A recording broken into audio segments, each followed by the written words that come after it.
Can you tell me your name and what city you're from? My name's Terry, and I'm from Livonia, Michigan. All right, Terry. What kind of problems led you into this office? Back pain and pain going down my side, down my leg, from my back, and my knees. Okay.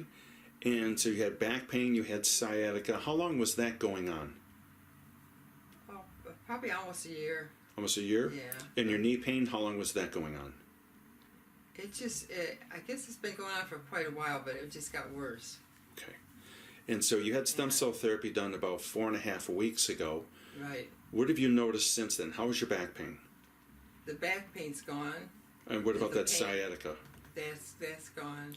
And what kind of improvement are you getting with your knees? The right knee's not, that's not bothering me like it did, but the left one is.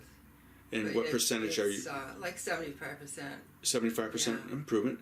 Now, are you able to do things now without the pain that you used to have before? Yes, it's a lot. Or less pain, I should say. A lot easier, yeah. What are you noticing? Like stairs a little bit easier? Yeah, a little bit, yeah. What's the thing that you do now more than anything where you could say it's a lot easier that you notice the most? Is it walking, stairs? What would you say? Yeah, probably walking down the stairs. Yeah, and before I would stand there washing dishes, then my back would hurt. But now I can do it. Now you can do it without having all those problems. That's wonderful. Yeah. Thank you very much for this testimonial. I appreciate it. Oh, you're welcome. Have a great day. You too.